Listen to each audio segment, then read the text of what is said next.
Hey crew, I've got the key to this 24 Mercedes-AMG GT63 SE Performance, and today we're going to see what it's like to live with. I'm going to start by unplugging it from my level 2 charger. Now after closing up the charge port door, let's check out the spacing in my driveway, which is 16 feet wide by 19.5 feet long. I do have the GT parked such that there is room at the back to walk in front of the hedge along the path to my front door. But let's go look at the front. There is space, I want to say maybe 6 inches or so, between the tire and the edge of the driveway, and it is parked next to a new Honda Odyssey that my wife is reviewing. If you want to check out her content, it's at Mobile Mama on TikTok, Instagram, and YouTube.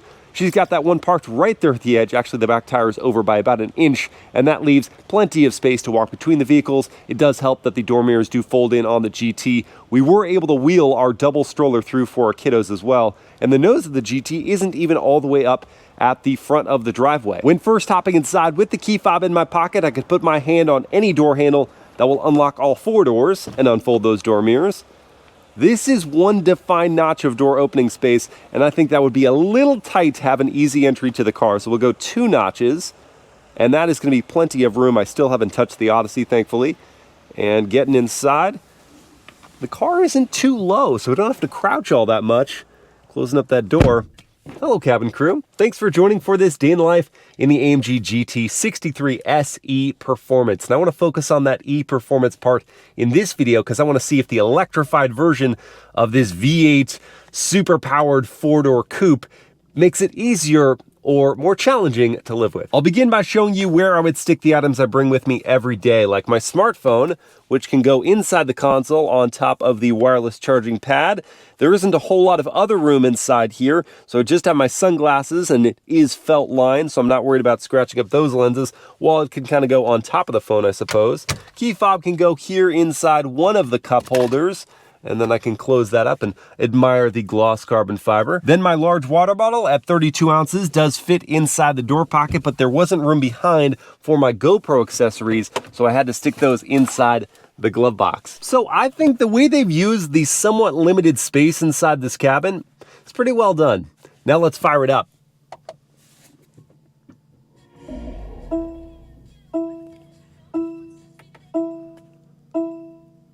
Sort of futuristic energy discharge or awakening, followed by some more traditional chimes and then the radio going off. But what we didn't hear at all was the 4-liter twin-turbo V8. So let's go listen from outside the car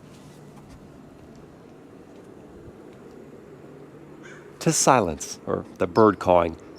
This is a really great asset to the SE Performance over the standard GT63. If you've got a very early start to your day, or you plan on being out late at night and you don't want to disturb your neighbors, this is how you begin. And we can see here on the display that I have about 50% of the battery capacity left, and it would be 100% easily overnight if I had remembered to actually plug in the car overnight. I just remembered early this morning to hook up that charger.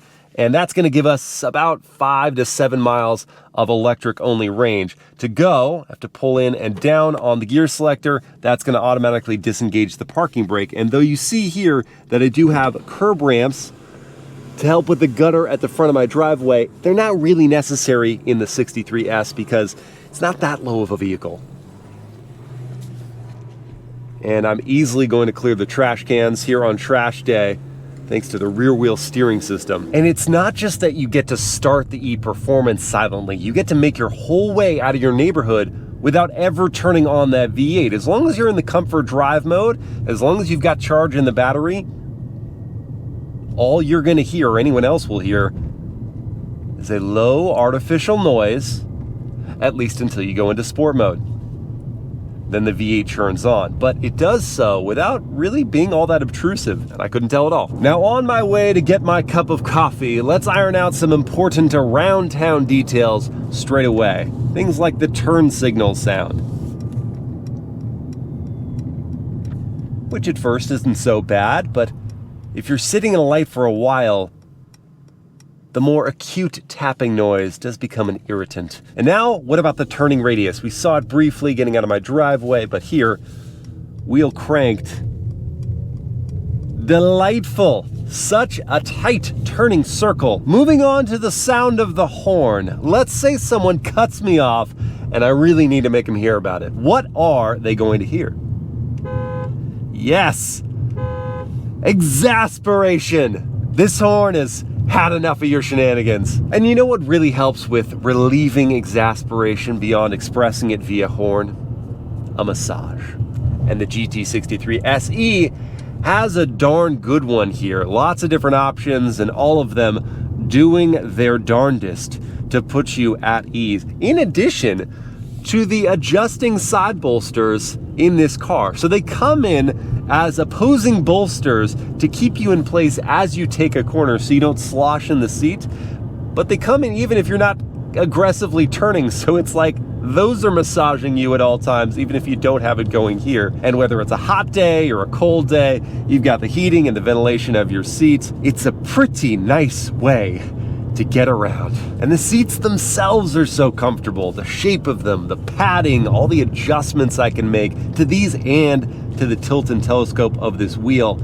I found a great driving posture for myself at 6 feet tall, and there's plenty of headroom, so this, what might otherwise feel like a claustrophobic cabin with a high belt line and low roof line, doesn't feel as much so with all this space around me. Also thinking about the braking and acceleration smoothness. So coming up to this light, I can just power down gracefully. And then moving away from that light,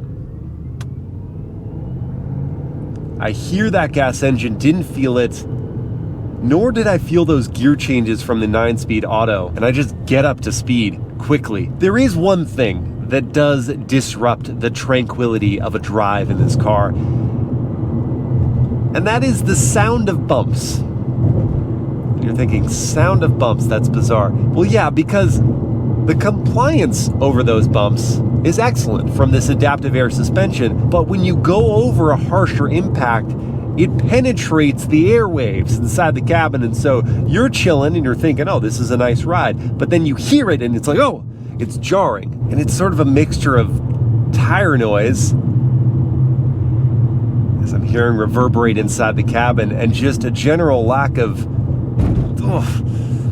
refinement to the suspension. But now it's time for a different kind of jolt from coffee here at Cafe in Coffee. I'm just gonna back on into this space here, up into reverse, high-res camera going, got the bird's eye view off to the left, trajectory lines to help me in, line it up, and scoot on back. Parking sensors, tell me when to stop. I made it. And you thought my jolt was gonna come from caffeine? No, it's decaf as usual, but I went with a Madagascar vanilla latte that looks amazing and decadent, along with a jalapeno cream cheese croissant. Oh yeah. This latte is insane. It's so good. This was my first time here. It was just opened recently. It will not be my last, and I'm gonna keep slurping on the remnants of this in just a moment. We're gonna get moving. I wanna show you this. So the cup holders normally are really deep, so if you've got something shallow like this, it'll just pop the lid off.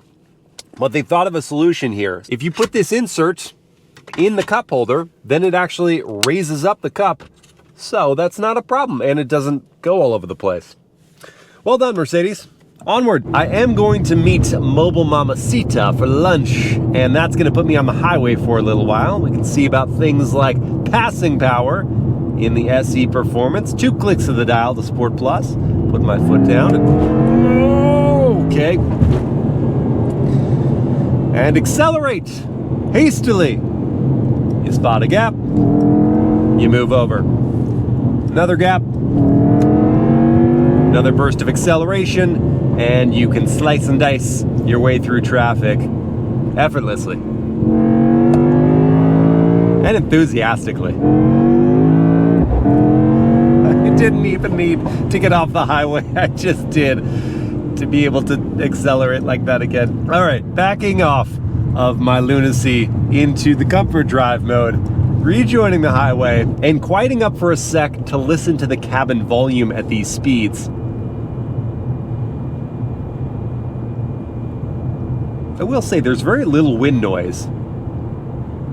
I do still get some tire hum, as I noted earlier, and if there is going to be some traffic for you, you'll appreciate the driving assistance features like adaptive cruise control and steering assistance. I'll take my hands off the wheel for just a sec. It's not a hands-free system, but it will hold the center of the lane even on curves like this one, and it will of course do the slowing and accelerating to maintain the following distance, so you don't have to do that. And that's enough to reduce the driving fatigue, especially early morning commutes or after a long day at work. And depending on how the system is feeling, because sometimes it works, sometimes it doesn't, it'll even help you change lanes if there is an opening, as there is now. That worked pretty well and then came back to the center. That's good.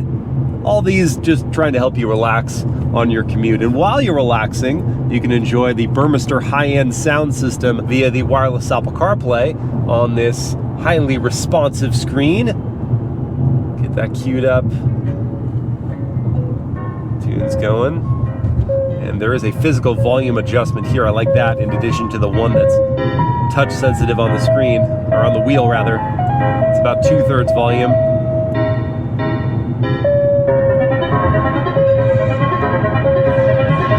To 3/4 volume.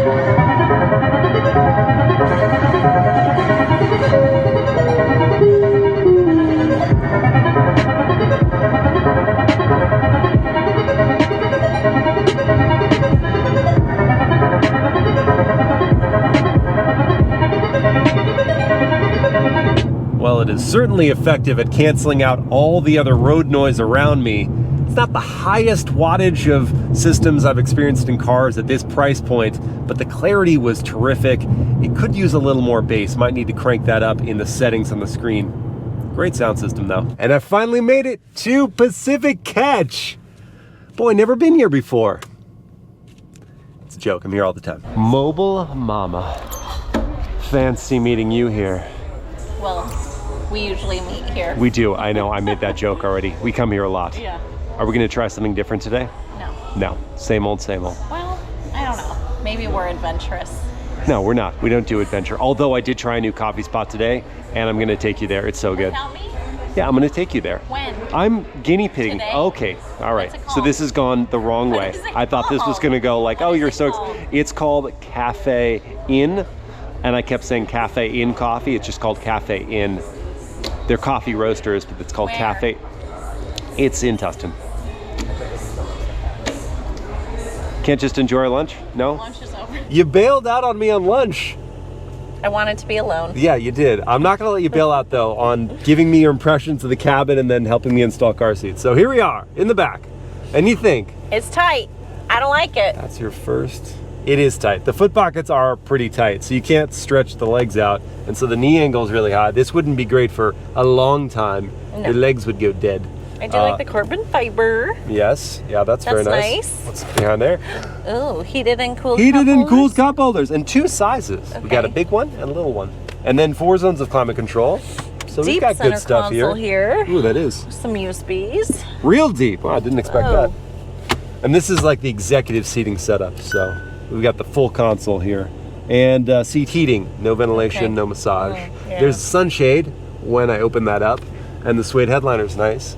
No massage, no seat. Just seat heating? Yeah, you're being awfully negative. I agree with you, it is kind of tight. And my head is against the roof here. I mean, But for the price, I'm like, 150K I at least. more. Yeah, well, it's a sporty thing, so it's about the power and the performance and about bringing smaller people in the back seats, I guess. Speaking of smaller people, what about the car seat setup? Let's find out. So talk me through the arrangement back here for car seats.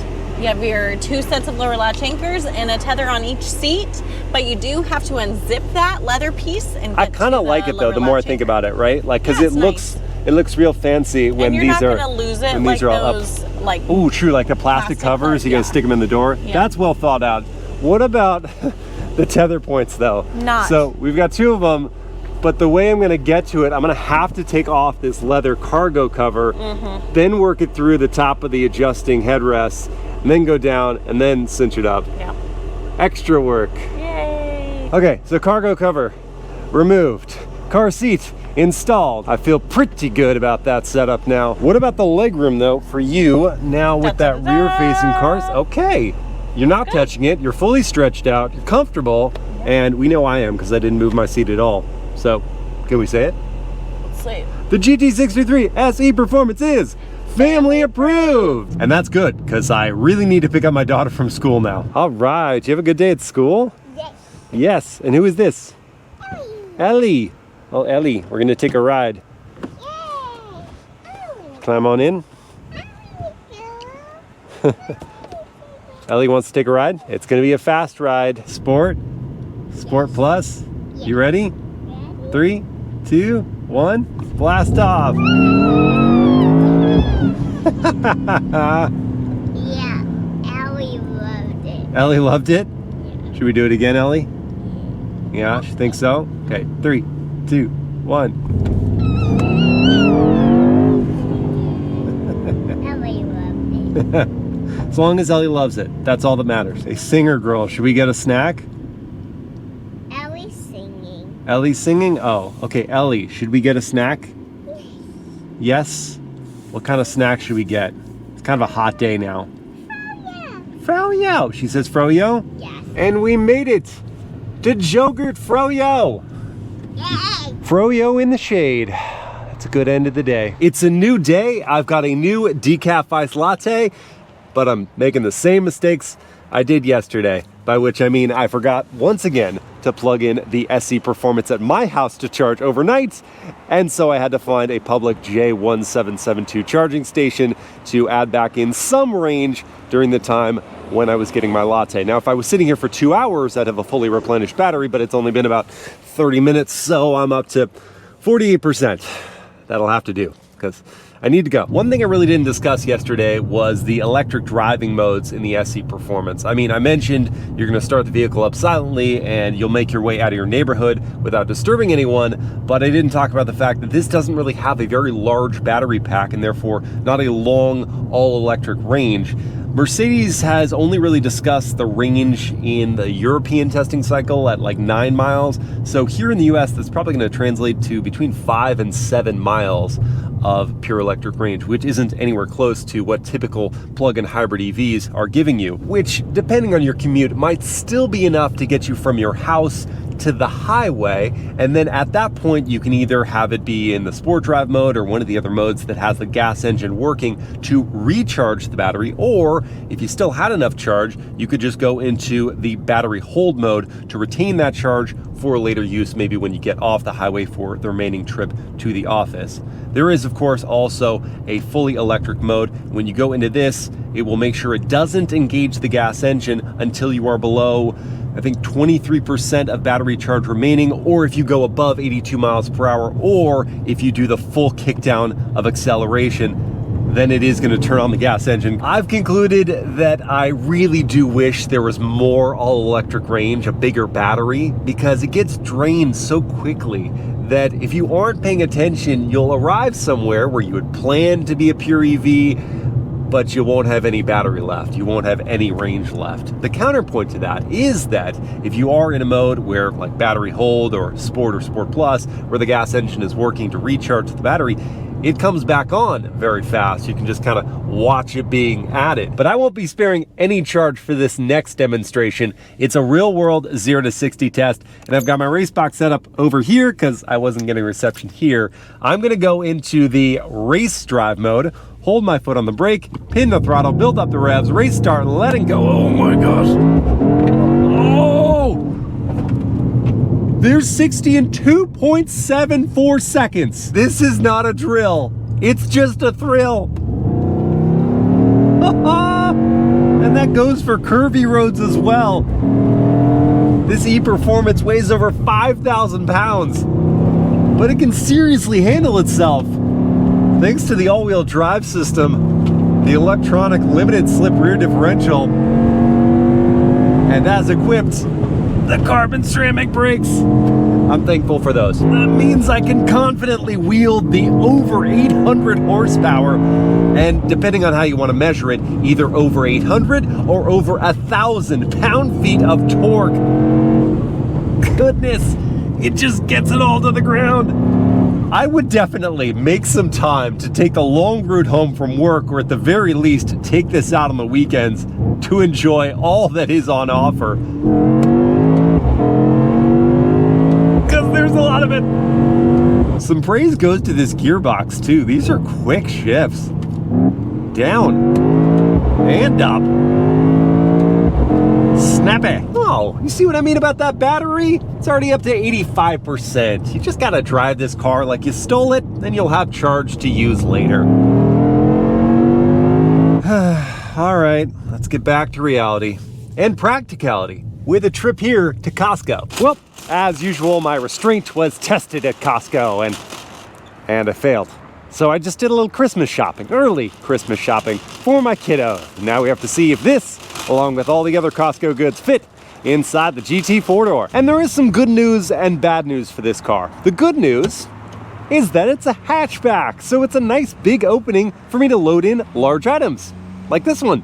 The bad news is that the E-Performance version has batteries here, so there's this hump that cuts into cargo space, but hopefully not too much that this won't fit. Now, just by eyeballing it, I can tell you that the length of this package is more than the distance between the back of the seats and the back of the vehicle, so I am gonna have to get these seats down. There are these releases on either side, but Houston, we've got a problem because this car has the optional fixed center console, so I actually cannot even fold down that middle seat. So this is as far in as I could get it in the trunk. It hangs off in the back, and there isn't enough room between here and here with the curvature of the trunk shape to get the thickness of this through on the top.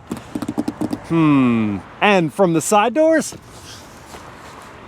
yep, the door opening is not large enough. So after offloading everything else that I got from Costco very easily into this trunk with room to spare, I can either unpackage that box and layer in each piece individually, or I could just come back later today in my Land Cruiser and not have to worry about any of that. So depending on the size of your trip and on your particular specification, looking at you, console, the GT 4-door can be Costco approved.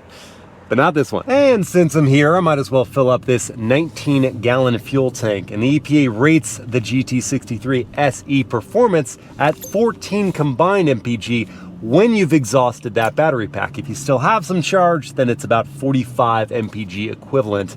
And if I did see the 14 combined, then I'd have a fuel range of about 266 miles, though over the last 150 miles or so, I've been averaging 13 miles per gallon. And at current fuel prices of $4.27 for 91 octane gas that the 63 SE does require, it's gonna cost me about 81 bucks to fill this tank, and there isn't capless fueling. Gotta work so much harder. Well, crew, at the beginning of this video, I pondered whether the electrified version of this powerful 4-door coupe would make life better or worse. And after some quality time spent behind the wheel, I can share a few ways it improves livability and enjoyability at a minor cost. Though I really wish there was more electric range, the little you do get in the SE Performance does allow for silent startups and neighborhood exits. The added torque and power make for even quicker passes on the highway, but greater heft when handling. If really strategized, the hybrid operation could save you a little money at the pump,